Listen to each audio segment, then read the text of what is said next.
नमस्कार दोस्तों, आज बताने वाला हूं आपको कि कैसे आप TDS on purchase section 194Q का ऑटोमेटिक अब TDS कैलकुलेट कर सकते हैं।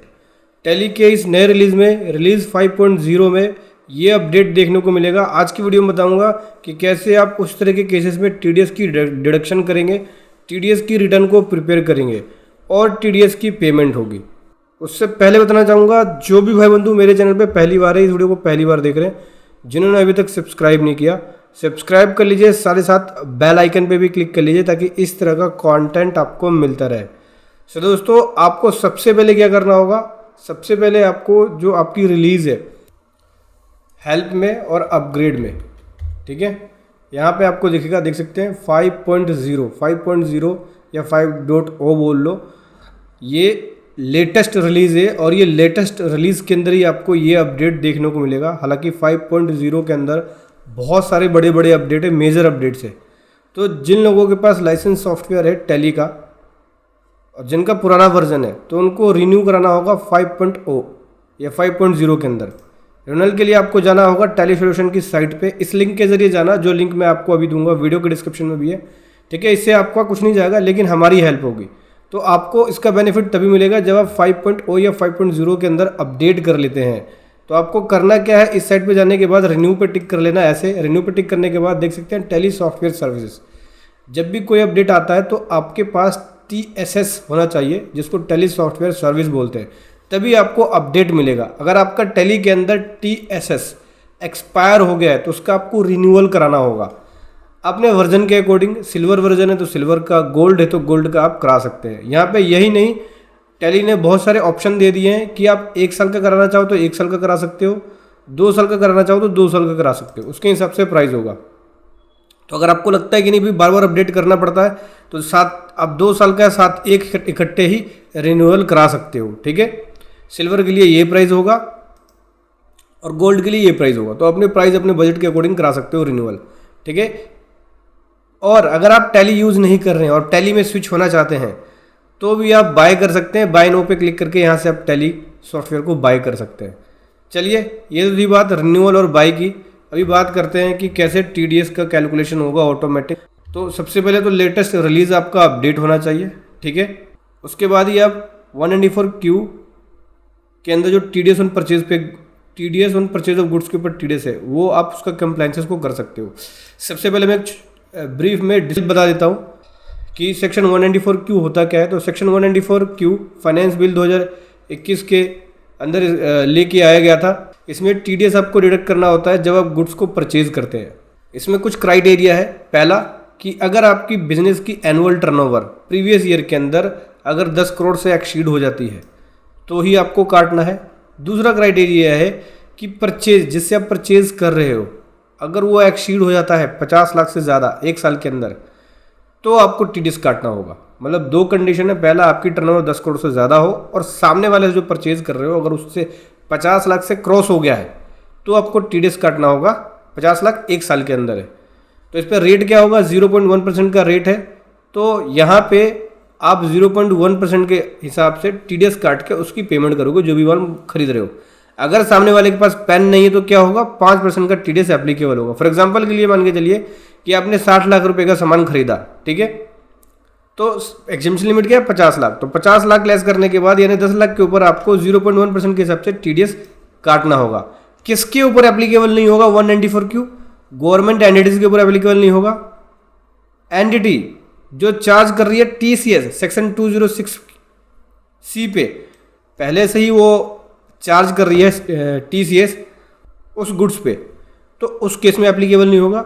और अगर 194O एप्लीकेबल है, ई कॉमर्स ऑपरेटर है सामने वाला पर्सन, ई कॉमर्स ऑपरेटर और ऑलरेडी जिसको आप माल सेल कर रहे हो वो 194O के अंदर TDS काट रहा तो उस पर नहीं होगा। NRI एंटिटीज पे भी ये वाला एप्लीकेबल नहीं होगा। तो रिलीज 5.0 के अंदर ये TDS की फंक्शनलिटी डेवलप कर दी गई है। अब TDS on purchase of goods 194Q का TDS ऑटोमेटिक कैलकुलेट होगा, ठीक है। तो सबसे पहले क्या करेंगे, सबसे पहले हम यहाँ पे लेजर बनाएंगे। किसका लेजर? TDS का लेजर 194Q वाला। तो चलिए लेजर बना लेते हैं। तो सबसे पहले हम लेजर बनाएंगे। लेजर किसका? 194Q का। चलिए क्रिएट पे आ जाते हैं। लेजर पे आ जाते हैं, TDS on purchase of goods 194 Q कर लो, ठीक है। इसको रखेंगे ड्यूटी एंड टैक्सेस में, TDS में रखेंगे, ठीक है। यहाँ पे ऑप्शन आ रहा है fee for technical service, interest, payment contract, rent, TDS on purchase. देखो ये पहले से आ गया pre defined, TDS on purchase select कर लिया, अब एंटर कर देंगे, ठीक है। तो जैसा कि मैंने आपको बताया कि परचेज, अगर आप परचेज करते हैं तो परचेज के ऊपर TDS कटता है, ठीक है।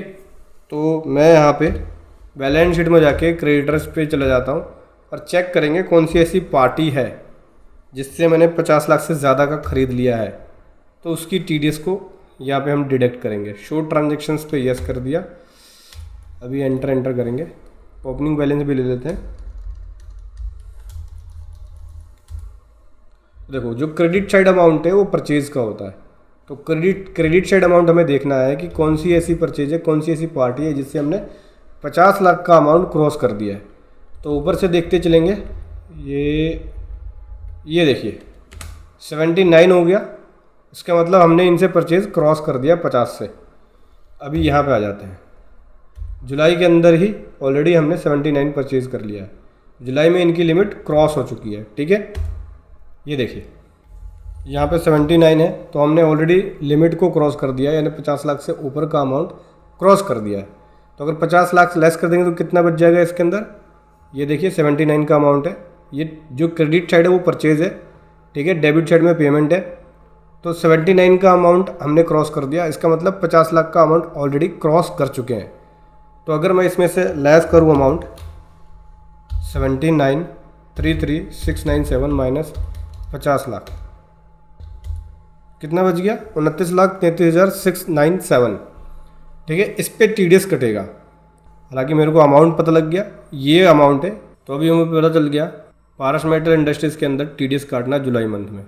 देखो दो तरीके होते हैं, या तो आप परचेज़ का जो बिल है उसी में TDS की एंट्री कर लो एंटर करके, तो मेथड दो है कि आप बिल के अंदर ही एंट्री कर लो या अलग से जनरल एंट्री मार लो TDS काटने की। तो अगर मैं निकालूँ पार्टी का लेजर, जैसे पारस मेटल इंडस्ट्री मैंने आपको दिखाया था, ये रहा, क्या है कि परचेज के वाउचर के अंदर ही आपका TDS ऑटोमेटिक कैलकुलेट होके आएगा। मैं आपको दिखाता हूँ, जैसे ये आ गया। तो करना क्या है दोस्तों, जो मैंने सेटिंग बताई, एक तो पार्टी के लेजर में TDS एप्लीकेबल कर लेना, प्लस उसके बाद यहाँ से परचेज का जो लेजर होगा इसमें TDS एप्लीकेबल कर लेना, जैसे कि मैंने कर रखा है। स्टेचुरी डिटेल्स में जाके यहाँ applicable TDS on purchase select कर रखा है, फिर एंटर करके सेव कर लिया, ठीक है। पार्टी के लेजर में दिखा देता हूँ। पार्टी के लेजर में क्या करोगे, यहाँ से इस TDS डिडक्टेड यस करोगे और उसका यहाँ पे डिडक्टिव टाइप बताओगे, इंडिविजुअल है, फॉर्म है, क्या है। सेम वाउचर में TDS डिडक्ट करना चाहते हो, यस कर दोगे। जो परचेज की एंट्री करोगे तो उसमें डिडक्ट कर लेगा। पैन नंबर ज़रूर लिखना, अगर पैन नंबर नहीं लिखोगे तो हायर TDS रेट कट जाएगा, ठीक है। तो पैन नंबर लिख दिया, पैन नंबर GST नंबर से पता चल जाता है आपको, फिर डिटेल्स को लिख के सेव कर लेंगे, ठीक है। कंट्रोल ए कर दिया। अब यहाँ पे जो ऑटोमेटिक TDS है वो कैलकुलेट होगा, दिखाता हूँ आपको मैं। दो चीज़ें करने के बाद आपको एंट्री सेव करते जानी है। परचेज में एप्लीकेबल कर दिया, पार्टी के लेजर में एप्लीकेबल कर दिया। अब करेंगे सेलेक्ट TDS वाले लेजर को, GST आ गया। अब GST के बाद मैं TDS काट रहा हूँ, तो TDS on purchase of goods ये सिलेक्ट किया, ये देखो इसने automatic TDS purchase of goods का काट लिया। मतलब जब आप परचेज की एंट्री चढ़ा रहे हो तो उसी समय आपका TDS काट लिया जाएगा, जिससे आपको बाद में एंट्री करने की ज़रूरत नहीं पड़ेगी। जो साल की एंट्री कर रहे हो या महीने की एक बार एंट्री करो, क्या होता है देखो, परचेज बिल करते वक्त अगर आप TDS काट लोगे तो बेनिफिट ये होगा कि हर बिल का TDS आपके पास रहेगा, हर बिल का आपको TDS पता रहेगा। और मंथली अगर काटोगे, जो मैंने अभी पुराना मेथड बताया था कि जनरल एंट्री के थ्रू कर लो, उस मेथड में प्रॉब्लम यह है कि अगर कोई भी बिल गलती से छूट गया तो उसका TDS नहीं कट पाओगे, प्लस TDS की डिटेल बिल वाइज आपको नहीं मिल पाएगी, कौन से बिल पे कितना TDS कटा है। अभी यहाँ पे अगर मैंने यहाँ डाला तो इसका मतलब ये हो गया कि मैं बिल वाइज TDS के रिकॉर्ड को देख सकता हूँ। अभी एंटर कर दिया, देखो ऑटोमेटिक TDS आ गया यहाँ पे हमारा। सेव करेंगे तो परचेज़ के बिल में ही आपको ऑटोमेटिक टीडीएस आ जाएगा। ठीक है, जैसे मैंने यहाँ पे डाला है ये वाला जो डाला है इसको डिलीट कर देंगे, क्योंकि इसके अंदर तो बिल की डिटेल मिल ही नहीं पाएगी। यहाँ से देखो, इस वाले बिल पे भी काट के दिखाता हूँ आपको। हालांकि सेटिंग एक बार करनी होती है, जो सेटिंग मैंने बताई थी आपको, वो जो आप कन्फिग्रेशन सेट कर लोगे तो आपको फिर दोबारा कुछ नहीं करना, नेक्स्ट टाइम पे ये ऑटोमेटिक टीडीएस कैलकुलेट करेगा। देखो, TDS on purchase of goods, ये हटा दो, ये देखो ऑटोमेटिक आ गया। इसके ऊपर भी इसने ऑटोमेटिक काट लिया। देखो कई बार क्या होता है, अगर थ्योरेटिकल लिमिट सेट कर देते हो आप तो ये थ्योरेटिकल के हिसाब से कैलकुलेट करता है। ठीक है, लिमिट क्रॉस नहीं होगा तो नहीं कैलकुलेट करेगा। तो अगर आपको लगता है कि भाई थ्योरेटिकल लिमिट सेट नहीं करना, मैं खुद से ही चेक कर लूँगा कि कितना है, तो इसको 0 छोड़ सकते हो। हालांकि यहाँ पे 50 लाख की लिमिट है, 50 लाख के बाद ही काटना है, तो यहाँ पे थ्योरेटिकल लिमिट है 50 लाख की सेट कर सकते हो, फिर 50 लाख का क्रॉस होने के बाद ही काटना पड़ेगा। लेकिन अगर आप इस लिमिट को यहाँ पे सेट करते हो तो प्रॉब्लम क्या आएगी कि पुरानी जितनी भी परचेज़ की एंट्रियाँ करी हैं आपने, जिस पे मैनुअल टीडीएस डिडक्ट कर लिया है जनरल एंट्री के थ्रू, उन सबको डिलीट करके परचेज़ की सारी एंट्री को आपको अपडेट करना पड़ेगा, एंटर करके सेव करना पड़ेगा। और अगर आप यहाँ पे लिमिट नहीं लिखते हो तो वो अपने आप ही उसको डिडक्ट करेगा जब आप टीडीएस ऑन परचेज का लेजर सेलेक्ट करोगे परचेज एंट्री में, जिसका भी आपको टीडीएस काटना है उसका। ठीक है, तो फाइनेंशियल ईयर के स्टार्टिंग में अगर आप शुरू कर रहे हो तो लिमिट सेट करो, और फाइनेंशियल ईयर के स्टार्टिंग में शुरू नहीं कर रहे हो आप इसको, तो उस केस में लिमिट सेट मत करना, नहीं तो वो पुरानी एंट्रियों में जो भी टीडीएस की एंट्री आपने करी होगी अब से लेके, जैसे कि अब से भी जानते हैं सितंबर का महीना है, तो अप्रैल से लेकर सितंबर की पुरानी की सभी एंट्री की टीडीएस की अगर आपने एंट्री करी होगी जनरल एंट्री, वो डिलीट करनी पड़ेगी, प्लस परचेज की सारी एंट्री को आपको अपडेट करना पड़ेगा, तब जाके वो लिमिट को एक्सेप्ट करेगा। क्योंकि उसको भी पता ही नहीं है, जैसे आप एक एंट्री को सेव करोगे तो उसको यही लगेगा कि अभी मेरी परचेज सिर्फ 10 लाख की क्रॉस हुई है। जब तक पुरानी एंट्री को सेव नहीं करोगे तो उसको टैली को ये समझ में नहीं आएगा कि पुरानी भी मेरी पर परचेज है। ठीक है, तो आप थ्योरेटिकल लिमिट यहाँ सेट करते हो, पुरानी एंट्री के हिसाब से वो कैलकुलेट नहीं करेगा, नई एंट्री के हिसाब से कैलकुलेट करेगा। और सेट नहीं करते हो तो आप खुद से ही देख सकते हो कि पुरानी एंट्री पे भी टीडीएस एप्लीकेबल है, उस हिसाब से आपको यहाँ एंट्री करना पड़ेगा। मैं यहाँ पे सेट नहीं कर रहा हूँ क्योंकि मेरी पुरानी एंट्री भी है जिसमें मैंने ऑलरेडी टीडीएस काटा हुआ है। फाइनेंशियल ईयर की स्टार्टिंग में सेट करोगे तो वो लिमिट क्रॉस होने पर ही टीडीएस काटेगा। ठीक है, इसको सेव कर लिया। थ्योरेटिकल लिमिट सेट नहीं किया मैंने, इसीलिए तो ऑटोमेटिक टीडीएस इसने कैलकुलेट कर लिया है। ठीक है, ये कर दिया सेव। ठीक है, अब मैं दिखाता हूँ आपको टीडीएस ऑन परचेज का लेजर। टीडीएस ऑन परचेज, ये देखिए बिल वाइज आ गया, परचेज का बिल है और इस पे इतने का टीडीएस है, इस पे इतने का टीडीएस है। एंटर खोल के देख लेंगे तो पता लग जाएगा आपको। ये देखो पारस मेटल का बिल था जिसका टीडीएस काटा है। पारस मेटल में पीएम भी लिखा है तो पता लग जाएगा, पीएम मतलब पारस मेटल। तो समझ गए दोस्तों, ऐसे आपका ऑटोमेटिक टीडीएस कैलकुलेट होगा परचेज के ऊपर। और अगर आप चाहो तो जर्नल एंट्री भी कर सकते हो, जैसे कि मैंने आपको दिखाया था।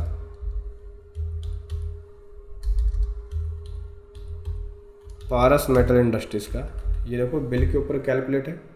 अब मेरे को टीडीएस की पेमेंट करनी होगी तो क्या करूँगा, सीधा लेजर निकालूंगा, टीडीएस ऑन परचेज, ये मुझे पता लग गया भाई 1658 रुपये पे करना है। ये 852 पिछले महीने का है, तो पिछले महीने में जर्नल एंट्री के थ्रू काट रखा है। ये देखो पारस मेटल इंडस्ट्री का। अगर आपको जर्नल के थ्रू काटना है तो वो भी कर सकते हो आप, जैसे कि मैं आपको दिखाता हूँ। पारस मेटल इंडस्ट्री आ गया। ठीक है, ये जुलाई पे जून में आ जाता है।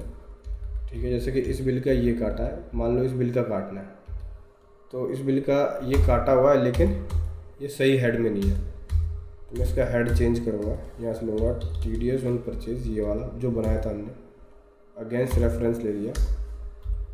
पहले परचेज की एंट्री को अपडेट करना पड़ेगा क्योंकि ये उठा नहीं रहा है ये वाली एंट्री। कुछ नहीं करना, सेव करके कंट्रोल ही मार देना ओपन करके। आप देखेंगे, दिखाता हूँ। टीडीएस ऑन परचेज, ये देखो 702 रुपये जो काटा था वही आ गया, तो इसका ये टीडीएस कटेगा।